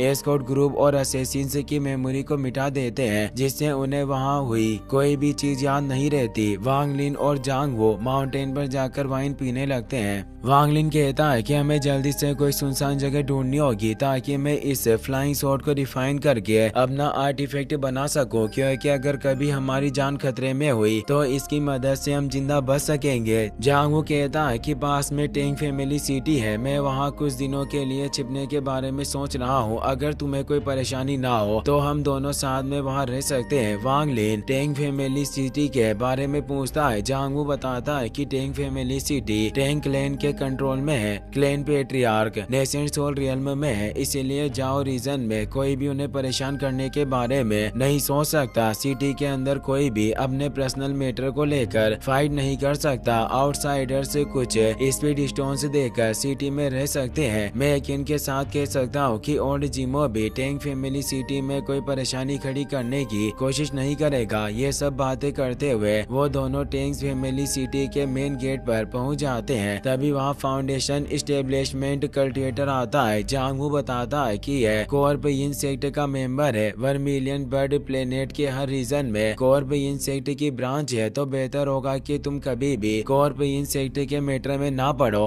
उस कल्टिवेटर के पास एक कॉफिन था और उस कॉफिन के अंदर कोई चीज थी जिसे देखकर वांग वांगलिन चौंक जाता है। जांगवू बताता है कि इस कॉफिन के अंदर एक कॉर्प पपेट है और कॉर्प इंसेक्ट अपने सीक्रेट टेक्निक का यूज करके कॉर्प पपेट्स को बनाते हैं। जितना ज्यादा उनका कल्टिवेशन लेवल होगा उतना ही पावरफुल उनका कॉर्प पपेट होगा। ये सब बातें करने के बाद दोनों स्पीड स्टोन से देकर सिटी के अंदर चले जाते हैं। वांगलिन रूम में जाकर फ्लाइंग स्वॉर्ड को अपने कंट्रोल में करने की कोशिश करता है पर स्वॉर्ड उसके कंट्रोल में नहीं आती और उसी पर अटैक करने लगती है, जिससे वांगलिन घबरा जाता है। वो सिटुनान से पूछता है कि क्या आपके पास कोई तरीका है जिसकी मदद से मैं इस फ्लाइंग स्वॉर्ड को जल्दी से अपने कंट्रोल में कर सकूं। सिटुनान कहते हैं कि ब्लड रिफाइनिंग टेक्निक एक ऐसा मेथड है जिसमें तुम्हें अपने ब्लड का यूज करके एक आर्टिफैक्ट को रिफाइन करना होता है। इससे तुम तुरंत फ्लाइंग स्वॉर्ड को अपने कंट्रोल में कर सकते हो, मगर इस मेथड का एक नुकसान है। अगर फ्लाइंग स्वॉर्ड डैमेज हुई तो तुम्हें बैक फ्लैश का सामना करना पड़ेगा और तुम्हें भी चोट लगेगी। मुझे नहीं लगता है कि तुम इस मेथड का यूज करना चाहोगे। वांगलिन बिना वक्त गवाए मेथड को यूज करने के लिए मान जाता है। सिटुनान कहते हैं कि मुझे यकीन नहीं हो रहा है कि तुम अपनी फिक्र छोड़कर इस मेथड को यूज करना चाहते हो। अगर इसी तरह तुम दूसरे लोगों की फिक्र ना करते तो इतने वक्त में फाउंडेशन एस्टेब्लिशमेंट पर होते। फिर हम टेंग फैमिली रेजिडेंस का सीन देखते हैं। Old Jimo Teng family city lord Teng Hua Yuan को एक गिफ्ट देने के लिए आता है। हुआ युआन का ग्रैंडसन टेंग ली वहाँ आता है। हुआ युआन टेंग ली से कहता है कि यह ओल्ड जिमो है और इसे किसी काम के लिए तुम्हारी मदद की जरूरत है। ओल्ड जिमो टेंग ली को नेसेंट सोल लेवल आर्टिफैक्ट दिखाता है। वो कहता है कि मुझे नहीं लगता है कि foundation establishment cultivator nascent soul artifact को यूज कर सकता है। इससे टेंग ली को काफी गुस्सा आता है और अपनी लाइटनिंग पावर से आसमान में क्रैक ओपन कर देता है। यह देखकर ओल्ड जिमो के होश उड़ जाते हैं। वो टेंग ली को नेसेंट सोल आर्टिफैक्ट देकर कहता है कि आपको मेरे स्टूडेंट बाई जांग की डेथ का बदला लेना होगा। जांग हो जिन बेचने के लिए टेंग फैमिली सिटी में घूम रहा था, अचानक टेंग फैमिली के 2 मेंबर्स उस पर अटैक कर देते हैं। जांग वो उनके अटैक से बच जाता है और अपनी फ्लाइंग स्वॉर्ड पर बैठकर वहां से जाने लगता है, मगर टेंग फैमिली सिटी में फ्लाइंग फॉरबिडन फॉर्मेशन एक्टिवेट थी, जिस वजह से जांग वो उड़ नहीं पाता और जमीन पर गिर जाता है। टेंग ली वहां जाता है और जांग से पूछता है कि क्या तुमने ही बाई जांग को मारा था। ये बात सुनकर जांग वहां से दूर भागने लगता है, मगर टेंग ली उसके सामने आ जाता है और बाकी मेंबर्स उसे पीछे से घेर लेते हैं। जांग कहता है कि अब मुझे समझ में आ गया है कि तुम सब मेरा पीछा क्यों कर रहे थे। तुम मुझे इस जगह पर लाकर घेरना चाहते थे। टेंग सी कहता है कि तुम कितने बेवकूफ हो, तुम्हें अब जाकर पता चल रहा है कि हम तुम्हें घेरने के लिए तुम्हारा पीछा कर रहे हैं। तुम्हें देखकर लग रहा है कि तुम काफी चालाक हो, पर तुम एक बेवकूफ निकले।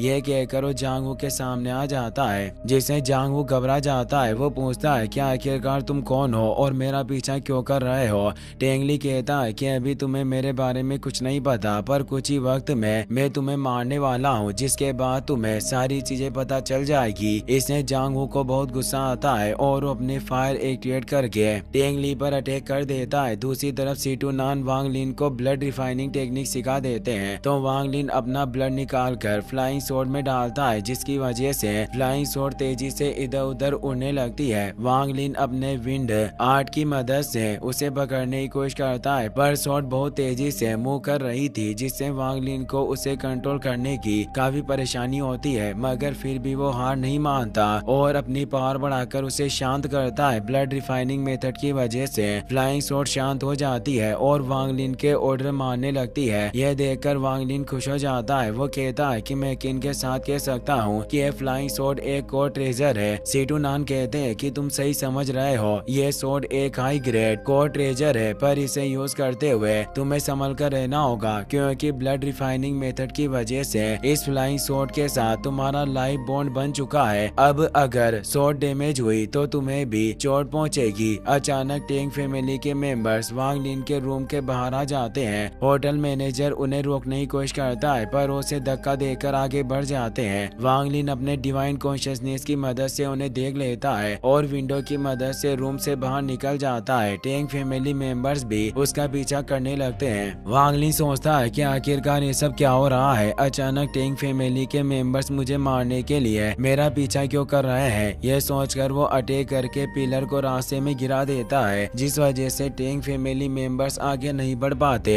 और वांग लिन छिप जाता है। मगर फैमिली मेंबर्स को उसके बारे में पता चल जाता है और उसे घेरने लगते हैं, जिससे वांग लिन घबरा जाता है। वो अपनी फ्लाइंग शॉट को एक्टिवेट करके तेजी से आगे बढ़ने लगता है, मगर लालटेन में फ्लाइंग फॉरबिडन एरे एक्टिवेट थे, जिसे महसूस करके सीटूनान चौंक जाते हैं और वांग लिन को फ्लाइंग शॉट डीएक्टिवेट करने के लिए कहते हैं। वांग लिन अपनी शॉट डीएक्टिवेट करके भागने लगता है, पर वो सिटी गेट की तरफ ना जाकर मार्केट की तरफ चला जाता है और उसके सामने कुछ मेंबर्स आ जाते हैं। सीटूनान पूछते हैं कि आखिरकार तुम ये क्या कर रहे हो, सिटी गेट दूसरी तरफ है तो तुम इस तरफ क्यों जा रहे हो। वांग लिन कहता है कि मेरा दोस्त जांग वू अभी भी मार्केट में है, मैं उसे अकेला छोड़कर नहीं जा सकता। ये कहकर वो मेंबर से बचते हुए आगे बढ़ता है, पर आगे रास्ता बंद था और टेंग फैमिली मेंबर्स उसे चारों तरफ से घेर लेते हैं, जिससे वांग लिन चौंक जाता है। वो सोचता है कि मुझे कुछ ठीक नहीं लग रहा है, मुझे जल्दी से जांग वू को ढूंढना होगा वरना वो खतरे में पड़ जाएगा। ये सोचकर वो फैमिली मेंबर से फाइट करते हुए आगे बढ़ने लगता है, लेकिन टेंगली अपनी स्वॉर्ड से अटैक करके उसे दूर कर देता है। वो कहता है कि इंटेलिजेंट लोग बहुत परेशानी खड़ी करते हैं, अब मुझे खुद तुम्हें पकड़ना होगा। ये कहकर वो तेजी से वांग लिन के पीछे टेलीपोर्ट हो जाता है और एक एक करके उसे दूर गिरा देता है, जिसकी वजह से वांग लिन घायल हो जाता है और उसे काफी तकलीफ होती है। टेंगली वांग लिन के सामने जांग वू की डेड बॉडी फेंक देता है और पूछता है कि क्या तुम अपने इसी दोस्त को ढूंढ रहे थे। जांग वू की डेड बॉडी देखकर वांग लिन को बहुत ही ज्यादा गुस्सा आता है। वो टेंगली से कहता है कि मैंने तुम्हारा कुछ नहीं बिगाड़ा, तो आखिरकार तुमने मेरे दोस्त के साथ ऐसा क्यों किया।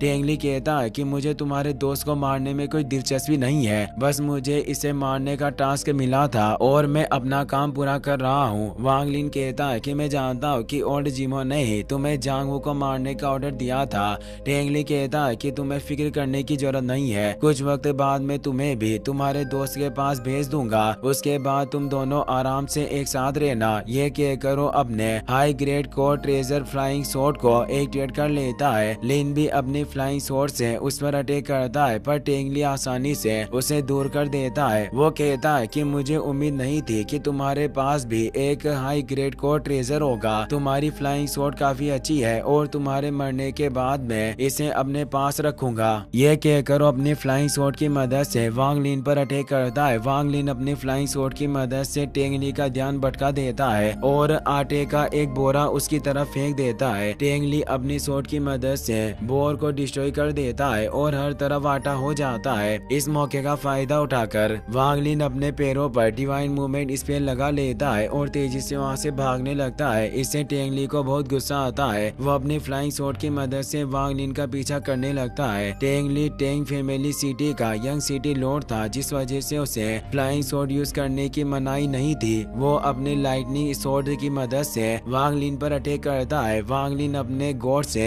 ड्यू पीकर अपनी एनर्जी को रिकवर कर लेता है और तेजी से आगे बढ़ता है, पर डिवाइन मूवमेंट स्पेल का असर खत्म होने वाला था, जिससे वो घबरा जाता है। टेंगली कहता है कि टेंग फैमिली सिटी में कोर फॉर्मेशन स्टेज का कल्टिवेटर भी मेरे अटैक से जिंदा बचकर नहीं निकल सकता, तो आखिरकार तुम जैसा क्विक कंडेंसेशन कल्टिवेटर यहाँ से बचकर कैसे जा सकता है। यह कहकर वो अल्टीमेट लाइटनिंग शॉट स्ट्राइक से वांग लिन पर अटैक कर देता है, जिसकी वजह से वहाँ एक ब्लास्ट होता है। उस ब्लास्ट को देखकर टेंगली को लगता है कि वांग लिन मर चुका है, मगर उस ब्लास्ट से भी वांग लिन को कुछ नहीं होता और उसे पता चल जाता है कि लालटेन में फ्लाइंग फॉरबिडन एरे एक्टिवेट है। वांग लिन बिना वक्त गवाए अपनी फ्लाइंग शॉट की मदद से लालटेन को डिस्ट्रॉय करने लगता है, जिससे फ्लाइंग फॉरबिडन एरे डीएक्टिवेट हो जाता है और वांग लिन अपनी फ्लाइंग शॉट का यूज करके वहाँ से भागने लगता है। इससे टेंगली को बहुत ही ज्यादा गुस्सा आता है। वो कहता है कि तुमने हमारी टेंग फैमिली के ग्रेट एरे को डिस्ट्रॉय करने की हिम्मत की है, अब कुछ भी हो जाए पर कोई भी तुम्हें मरने से नहीं बचा सकता। तुम्हें खुश होना चाहिए कि तुम्हें मेरी सोल कनेक्टिंग शॉट से मरने का मौका मिल रहा है। ये कहकर वो अपनी शॉट पर सोल कनेक्टिंग थंडर स्पेल लगा देता है, जिसकी वजह से सोल कनेक्टिंग शॉट की पावर बहुत ही ज्यादा बढ़ जाती है और टेंगली एक जायंट शॉट से वांग लिन पर अटैक कर देता है। उस शॉट को देखकर वांग लिन बहुत ही ज्यादा डर जाता है और तेजी से सिटी गेट की तरफ जाता है, मगर जायंट स्वॉर्ड बहुत ही ज्यादा बड़ी थी। वो सिटी गेट से भी बाहर निकल जाती है और अटैक की वजह से वहाँ ब्लास्ट होता है। उस ब्लास्ट की वजह से सिटी में तबाही मच जाती है, मगर अटैक से पहले ही वांग लिन वहाँ से टेलीपोर्ट हो गया था, जिस वजह से उसे खरोच भी नहीं आती। यह देखकर टेंग ली खुश हो जाता है। वो कहता है कि मुझे यकीन नहीं हो रहा कि उस लड़के के पास एक ऐसा ट्रेजर भी है जो उसे दूसरी जगह पर टेलीपोर्ट कर सकता है। यह सच में काफी खास चीज है। अब मुझे कुछ भी करके वो ट्रेजर लेना होगा।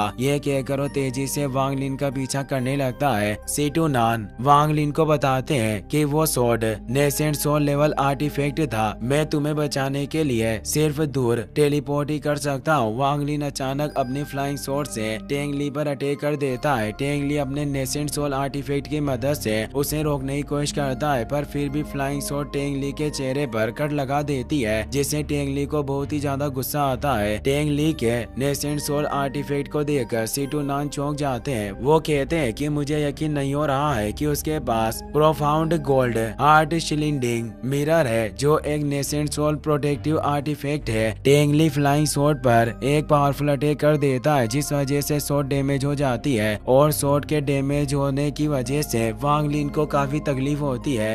टेंग ली दोबारा अपनी जायंट सोल कनेक्टिंग स्वॉर्ड से वांग लिन पर अटैक करता है, जिससे सीटू नान घबरा जाते हैं, पर उसके पास कोई रास्ता नहीं था, इसीलिए वो दोबारा वांग लिन को दूर टेलीपोर्ट करके अटैक से बचाते हैं। इससे टेंग ली को बहुत ही ज्यादा गुस्सा आता है। वो कहता है कि मैं देखना चाहता हूँ कि तुम कितनी बार टेलीपोर्ट हो सकते हो। ये कहकर वो वांग लिन के पीछे चला जाता है। टेंग ली लगातार 3 दिन तक वांग लिन का पीछा करता रहता है और वांग लिन को बचाते हुए सीटू नान की नेसेंट सोल की पावर बहुत कम हो जाती है। वो कहते हैं कि मेरी नेसेंट सोल पूरी तरह से थक चुकी है, अब मैं तुम्हें सिर्फ कुछ और बार ही टेलीपोर्ट कर सकता हूँ। यह बात सुनकर वांग लिन घबरा जाता है और तेजी से श्राउडेड फॉरेस्ट में चला जाता है। टेंग ली को हुआ युआन की बात याद आती है। उसने कहा था कि श्राउडेड फॉरेस्ट बहुत ही ज्यादा खतरनाक है, वहाँ पॉइजनस मियाज्मा होता है और वहाँ बहुत सारे खतरनाक क्रिएचर्स भी हैं, जिसमें सबसे ज्यादा खतरनाक ब्लू थ्रेड वाइन है। तो कुछ भी हो जाए, कोर फॉर्मेशन स्टेज पर पहुंचने से पहले तुम श्राउडेड फॉरेस्ट में मत जाना। ये सब सोचकर टेंग ली कहता है कि मेरे पास नेसेंट सोल आर्टिफैक्ट है और क्विक कंडेंसेशन स्टेज का कल्टिवेटर फॉरेस्ट में जा सकता है, तो आखिरकार मुझे किसी चीज से डरने की क्या जरूरत है। ये कहकर वो भी फॉरेस्ट के अंदर चला जाता है। फॉरेस्ट के अंदर ब्लू थ्रेड वाइन वांग ली को पकड़ लेती है और उसे ब्लू थ्रेड ट्री के पास ले जाती है। सीटू नान वांग लिन को अपनी स्पिरिचुअल एनर्जी का यूज करने से मना कर देता है। उनकी बात मानकर वांग लिन अपनी स्पिरिचुअल एनर्जी डीएक्टिवेट कर देता है, जिसकी वजह से ब्लू थ्रेड वाइन वांग लिन पर अटैक नहीं करती। सीटू नान बताते हैं कि ब्लू थ्रेड वाइन कल्टीवेटर की स्पिरिचुअल एनर्जी को एब्जॉर्ब कर सकती है। जितना ज्यादा तुम अपनी स्पिरिचुअल एनर्जी का यूज करोगे, उतना ज्यादा इसका अटैक स्ट्रॉन्ग होता जाएगा। मैं तुम्हें कुछ और वक्त के लिए बचा सकता हूँ ताकि तुम यहाँ से भाग सको। वांग लिन कहता है कि अब कुछ भी हो जाए पर मैं यहाँ से नहीं भागूंगा। ये कहकर ब्लू थ्रेड वाइन पर अपना ब्लड गिरा देता है। फिर अब हम टेंग ली को देखते हैं। वो श्राउडेड फॉरेस्ट में जाकर वांग लिन को ढूंढने लगता है, पर उसे वांग लिन के बारे में कुछ भी पता नहीं चलता, जिससे उसे काफी गुस्सा आता है और वो अपनी फ्लाइंग स्वॉर्ड डीएक्टिवेट करके जमीन पर चला जाता है। वो ब्लू थ्रेड वाइन के पास पहुंच जाता है और वहाँ उसे वांग लिन का ब्लड मिलता है, जिसे देखकर वो खुश हो जाता है और कहता है कि तुमने मुझे बहुत परेशान किया, पर अब तुम यहाँ से बचकर नहीं जा सकते। ये कहकर वो अपनी सोल कनेक्टिंग स्वॉर्ड को एक्टिवेट कर लेता है। स्पिरिचुअल एनर्जी की वजह से ब्लू थ्रेड वाइन एक्टिवेट हो जाती है और टेंग ली को पकड़ लेती है, जिससे टेंग ली को बहुत तकलीफ होती है, पर उसे समझ में नहीं आता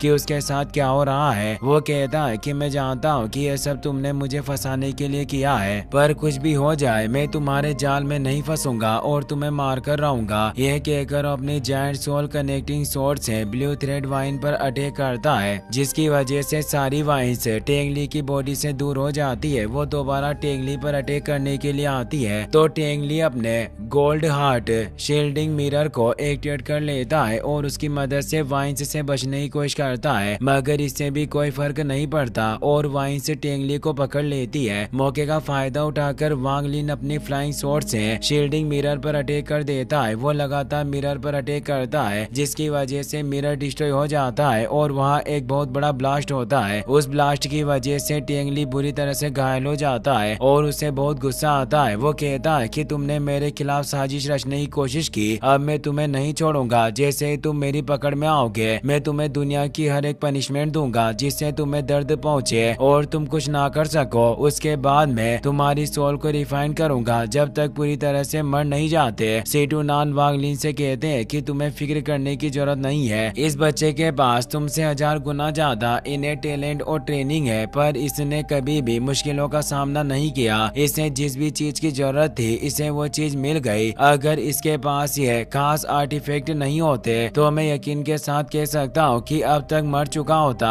पर तुम्हें फिक्र करने की जरूरत नहीं है, हम जल्द ही इसे खत्म कर देंगे। आगे जाकर वांग लिन रुक जाता है। टेंग ली उसके पास आ जाता है और पूछता है कि आखिरकार अब तुमने भागना क्यों बंद कर दिया? लगता है कि अब तुम्हें समझ में आ गया है कि तुम मुझसे बचकर नहीं भाग सकते। वांग लिन अपनी फ्लाइंग स्वॉर्ड से उस पर अटैक करता है, मगर टेंग ली को उसके बारे में पता चल जाता है और वो अपनी गोल्डन बेल की मदद से उसके अटैक से बच जाता है। वो अपनी सोल कनेक्टिंग स्वॉर्ड को एक्टिवेट कर लेता है और उसकी मदद से वांग लिन पर अटैक करता है। वांग लिन एक फॉर्मेशन की मदद से उसकी स्वॉर्ड को धीरे कर देता है, जिस वजह से टेंग ली का अटैक फेल हो जाता है। इससे उसे बहुत ही ज्यादा गुस्सा आता है और वो अपनी जायंट सोल कनेक्टिंग स्वॉर्ड से वांग लिन पर अटैक करता है। जायंट स्वॉर्ड को देखकर वांग लिन घबरा जाता है और सेटू नान से मदद मांगता है। सेटू नान जल्दी से वांग लिन को दूर टेलीपोर्ट कर देता है, जिससे उस पर अटैक का कोई असर नहीं होता, पर जायंट स्वॉर्ड के अटैक की वजह से जमीन में क्रैक पड़ जाता है और उसके अंदर से ग्रीन गैस निकलने लगती है। टेंग ली को कुछ समझ में नहीं आता कि आखिरकार ये सब क्या हो रहा है। तभी क्रैक के अंदर से ज़ॉम्बी वुयू बाहर निकलकर टेंग ली पर अटैक करने के लिए जाता है, जिससे टेंग ली बहुत ही ज्यादा डर जाता है और अपनी लाइटनिंग पावर से अटैक करके वुयू को दूर गिरा देता है। इससे वुयू को बहुत गुस्सा आता है और वो अपने ग्रीन कोर को बॉडी से बाहर निकालता है। ग्रीन कोर को देखकर सीटू नान चौंक जाते हैं। वो कहते हैं कि मैंने नहीं सोचा था कि कोई demonic green core grade method को कल्टिवेट कर सकता है। ग्रीन कोर गोल्डन कोर से काफी अलग होते हैं, उन्हें एक्सप्लोर किया जा सकता है और उनकी फॉरबिडन पावर से बचना बहुत मुश्किल होता है। टेंग ली अपने ब्लड का यूज करके गोल्डन बेल को स्ट्रॉन्ग बनाने की कोशिश करता है, पर वुयू के लगातार अटैक की वजह से उसकी बेल डिस्ट्रॉय हो जाती है। टेंग ली जल्दी से फॉर्मेशन बनाकर खुद को प्रोटेक्ट करने की कोशिश करता है, पर वुयू के लगातार अटैक की वजह से वो दूर जाकर गिरता है। वुयू टेंग ली पर अटैक करने के लिए जाता है, जिससे टेंग ली बहुत ही ज्यादा घबरा जाता है और अपनी जान बचाने के लिए फ्लाइंग स्वॉर्ड लेकर वहाँ से भाग जाता है। सीटू नान कहते हैं कि इस ज़ॉम्बी के पास ज्यादा इंटेलिजेंस नहीं है, पर आखिरकार तुम्हें कैसे पता चला कि ये ज़ॉम्बी इस जगह पर है? वांग लिन कहता है कि जब मैं टेंग सी से बचकर भाग रहा था तो मुझे महसूस हुआ कि इस जगह के आसपास ब्लू थ्रेड वाइन बहुत कम है। ये मुझे काफी अजीब लगा, जिस वजह से मैंने टेंग ली को इस जगह पर अटैक करने के लिए मजबूर किया और यहाँ ज़ॉम्बी निकल गया। ये बात सुनकर सीटू नान खुश हो जाते हैं। वो कहते हैं कि टेंग ली अपनी जान बचाने के लिए ज़ॉम्बी से दूर जाने की कोशिश कर रहा है और वो तुम्हारे ऊपर ध्यान नहीं दे रहा होगा। तुम्हें इस मौके का फायदा उठाकर उस पर पलटवार करना चाहिए। वांग लिन टेंग ली को मारने के लिए उसके पीछे चला जाता है। फ्लाइंग स्वॉर्ड का यूज करते हुए टेंग ली की काफी स्पिरिचुअल एनर्जी खत्म हो गई थी, जिस वजह से वो जमीन पर उतरकर भागने की कोशिश करता है, मगर वांग लिन अपनी फ्लाइंग स्वॉर्ड की मदद से उसे घायल कर देता है और उसके सामने आ जाता है। वो कहता है कि तुमने मुझे मारने के लिए बहुत मेहनत की है, पर अब वक्त आ गया है और मेरी जगह तुम मरने वाले हो। ये कहकर अपनी फ्लाइंग स्वॉर्ड को एक्टिवेट कर लेता है। ज़ॉम्बी धीरे धीरे टेंग ली के करीब पहुंच रहा था, पर फिर भी टेंग ली अपनी सोल कनेक्टिंग स्वॉर्ड को एक्टिवेट कर लेता है और कहता है कि अगर आज मैं मरने वाला हूँ तो मैं तुम्हें भी अपने साथ लेकर जाऊंगा, भले इसमें मेरी सोल ही डिस्ट्रॉय क्यों ना हो जाए। सेटू नान कहते हैं कि टेंग ली मैं देखना चाहता हूँ कि तुम दोनों में से किसकी स्वॉर्ड ज्यादा तेज है। जिसकी स्वॉर्ड तेज हुई वो जिंदा बच जाएगा और दूसरा मारा जाएगा, पर तुम्हें इन सब चीजों में पड़ने की जरूरत नहीं है। मैं तुम्हें अभी भी यहाँ से दूर टेलीपोर्ट कर सकता हूँ। मगर वांग लिन उनकी बात नहीं सुनता। वो कहता है कि कुछ भी हो जाए पर आज मैं टेंग ली को मार कर रहूंगा। यह कहकर वो अपनी फ्लाइंग स्वॉर्ड से टेंग ली पर अटैक कर देता है। टेंग ली भी अपनी स्वॉर्ड कनेक्टिंग स्वॉर्ड से उस पर अटैक करता है, मगर वांग लिन की स्वॉर्ड तेजी से टेंग ली की बॉडी के पार निकल जाती है, जिसकी वजह से टेंग ली की डेथ हो जाती है और सीटू नान वांग लिन को दूसरी जगह पर टेलीपोर्ट कर देते हैं, जिससे वांग लिन को एक खरोच नहीं आती। वो टेंग ली की डेड बॉडी को अपने स्टोरेज बैग में एजो कर लेता है। सीटू नान नान कहते हैं कि अगर अभी मुझे तुम्हें टेलीपोर्ट करने में जरा भी देर हो जाती तो तुम जिंदा नहीं बचते। तुम्हें इस तरह अपनी जान जोखिम में नहीं डालनी चाहिए। अगर मैं तुम्हारी जगह पर होता तो कभी भी ऐसा रिस्क नहीं उठाता।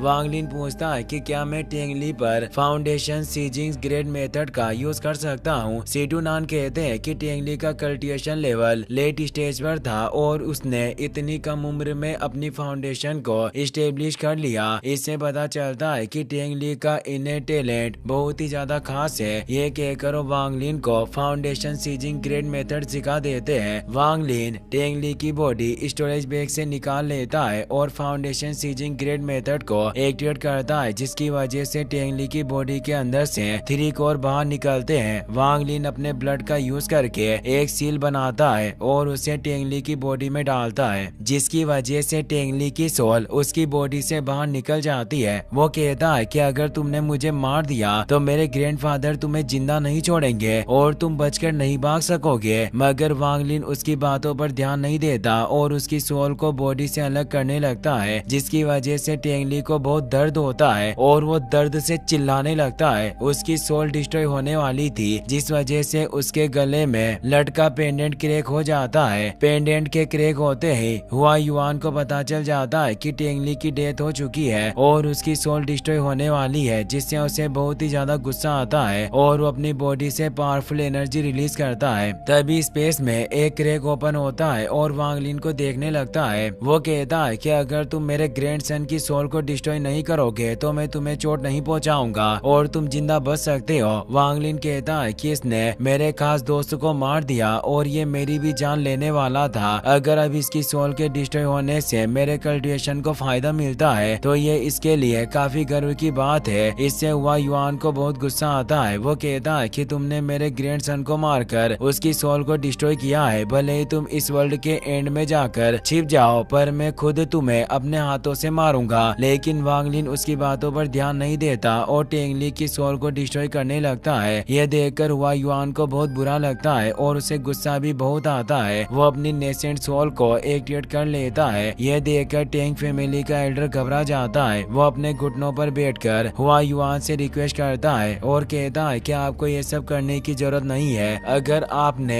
संभल कर अपनी नेसेंट सोल का यूज नहीं किया तो मुझे डर है कि आपकी जान खतरे में पड़ सकती है। मगर हुआ युआन उसकी बातों पर ध्यान नहीं देता। वो कहता है कि टेंगली मैं तुमसे प्रॉमिस करता हूँ कि भले ही मुझे आउटर वर्ल्ड में जाकर तुम्हारे किलर को ढूंढना पड़े, पर मैं हार नहीं मानूंगा और तुम्हारा बदला लेकर रहूंगा। वांग लिन टेंगली की सोल डिस्ट्रॉय कर देता है, जिससे उसकी बॉडी पर पावरफुल ऑरा ग्लो करने लगता है। हुआ युआन अपनी नेसेंट सोल की मदद से वांग लिन को श्राप देता है। वो कहता है कि तुमने हमारी टेंग फैमिली के मेंबर को मारने की हिम्मत की है, इसीलिए तुम्हें मेरे श्राप का सामना करना पड़ेगा। ये कहकर अपना श्राप एक्टिवेट कर देता है, जिसकी वजह से वो कर्ज वांग लिन के सिर पर लग जाता है। सीटू नान कहते हैं कि नेसेंट सोल कल्टिवेटर ने बिना कुछ सोचे समझे अपनी एज को सेक्रीफाइस करते हुए कर्ज दिया है, इसीलिए अब जैसे ही तुम उसकी रेंज में आओगे वो तुरंत तुम्हारे पास टेलीपोर्ट हो जाएगा। वांग लिन पूछता है कि क्या आपके पास कोई तरीका है जिसकी मदद से हम इस कर्ज को तोड़ सके। सीटू नान कहते हैं कि तुम्हें ज्यादा फिक्र करने की जरूरत नहीं है, जब तक तुम उसके पास नहीं जाते तो मेरे होते हुए वो किसी भी हालत में तुम्हें नहीं ढूंढ सकता। यह कहकर हुआ युआन के कर्ज को कमजोर कर देते हैं। वांग लिन टेंगली के 3 कोर को अपनी बॉडी से एब्जॉर्ब कर लेता है, जिसकी मदद से उसका कल्टिवेशन काफी बढ़ जाता है। सीटू नान कहते हैं कि तुम्हारा कल्टिवेशन काफी बढ़ गया है, तो अब तुम्हें एक्सट्रीमियन साइट